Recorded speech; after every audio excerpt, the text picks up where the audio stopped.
Did you know that Weezer's breakthrough hit Buddy Holly almost wasn't included on their first album? Or that frontman Rivers Cuomo and bassist Matt Sharp created special rules for recording the album? Or how about the band member who was fired just as the recording process was coming to an end? Stick around and we'll answer these questions and more on 10 Things You Didn't Know About Weezer's Blue Album. And keep watching until the very end for a special treat. Number 1. Falsetto. Bassist Matt Sharp learned to sing in falsetto prior to recording the Blue Album. Sharp and Cuomo practiced barbershop quartet songs during rehearsals in order to feel more comfortable collaborating together. As Sharp explains, "I had to sing an octave higher than Rivers. After a lot of practice, I started to get it down." Number 2. Self-produced. Weezer originally wanted to self-produce the album, but were pressured into hiring a producer by A&R guy Ted Sullivan at Geffen Records. They chose Rick Ocasek, former frontman of The Cars. Upon being hired, Ocasek promptly encouraged the band to move their guitar pickups from the neck to the bridge. This move helped to brighten the band's guitar sound. Number 3. Downstrokes only. Bassist Matt Sharp and frontman Rivers Cuomo created a few special rules for creating the album. One of those rules included banning the use of reverb. Another rule insists that guitars be played using downstrokes only. And I'm trying real hard to avoid making a "that's what she said" reference here. Oh darn, I failed already. Number 4. Louder than Creep. The band wanted loud guitars on the album, and insist that they be played loud or louder than Radiohead's Creep, a process which buried some of the vocals in the sound. I wonder if they were also inspired by Marty McFly in Back to the Future 2.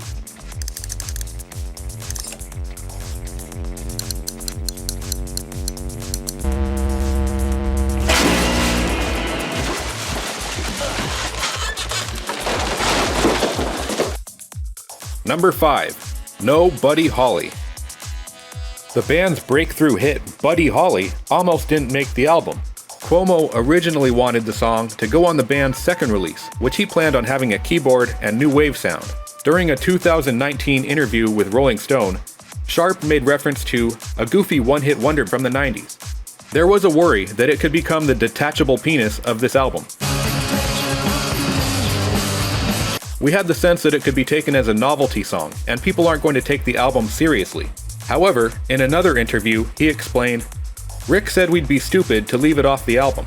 We'd come in the studio in the morning and find little pieces of paper with doodles on them. We want Buddy Holly." Imagine if Weezer had self-produced the album as they had originally intended, and Rick Ocasek wasn't there to influence the decision to include Buddy Holly.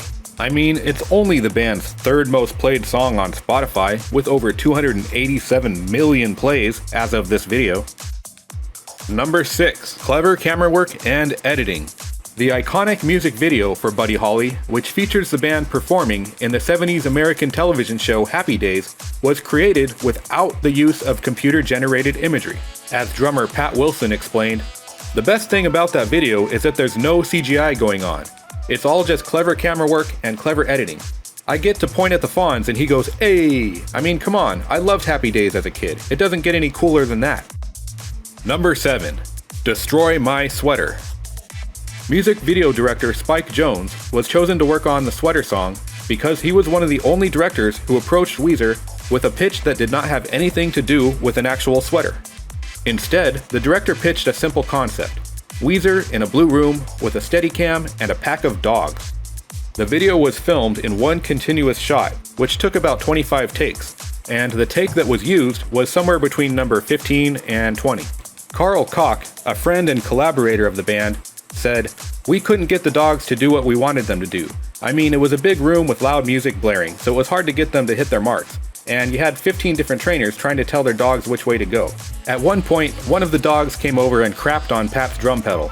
At that point, we realized this was ridiculous, and we should just let everyone do whatever the fuck they wanted, dogs included, and it will be fun. So you're just gonna sit here and tell me that Carl Koch is the one who let the dogs out?" Number 8. Burp. Rivers drops out. Rivers almost dropped out of Weezer to go to Harvard. Following the 1994 album release and the ensuing tour, Cuomo enrolled at Harvard in the fall of 1995. However, it didn't take long for the Weezer frontman to reconsider his true calling. After only 2 or 3 weeks of school, he told himself, "I kinda want to go back to being in a band." Thank you, Rivers, for your moment of clarity. College is where creativity goes to die a slow, painful death of 1,000 cuts. And where would emo music be today without Weezer's follow-up album, Pinkerton? Number 9. You're Fired. Original guitarist Jason Cropper was fired just as the album's recording was being finished. Sharp explains that it was a series of tiny infractions that led him to believe that the guitarist was putting the band's overall chemistry at risk. He says, "There was no single event that triggered us letting Jason go. Since it was my obligation to try and ensure our basic survival, I shared these concerns with Rivers, and with our limited life experience, we did what we thought was right." Carl Koch would explain, "Jason had a girlfriend back in LA, and one day she called him and said, 'Oh, I'm pregnant,' and from that day onward, his personality became really intense and frantic. He wasn't handling it well. A couple of times the band would pull him aside and be like, 'Are you okay? Are you sure you can do this?' And he would always say he was fine. But then 20 minutes later, he'd be up on the roof of Electric Lady screaming or something. The other guys in the band got a little spooked." Jason Cropper himself would explain, "The final straw? The woman I married a few years later showed up in New York unannounced while we were making the record, with no place to stay, and that was it." Rivers was like, "I can't fucking take any more of this inconsiderate guy." And you know he was right. He explained it to me as kindly as he could. He was like, "I like you, we'll stay friends, but I can't. This is a really special moment for the huge amount of work we've done to get here, and I don't feel like you get it in the same way." Number 10. Pat Wilson's Butt. Pat Wilson mooned new guitarist Brian Bell when they first met. After arriving in New York to finish recording the album, Bell was informed that he would be sharing a room with Wilson.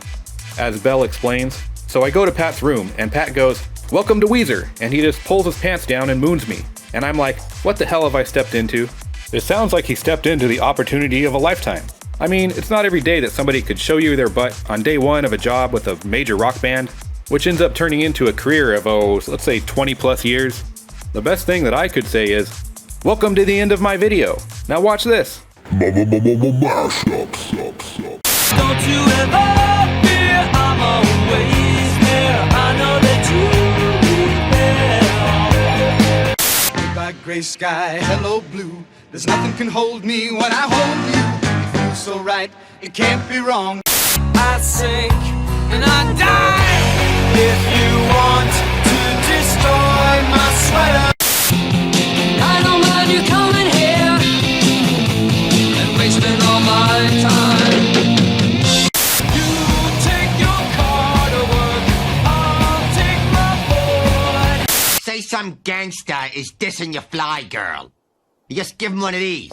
What's with these homies dissing my girl?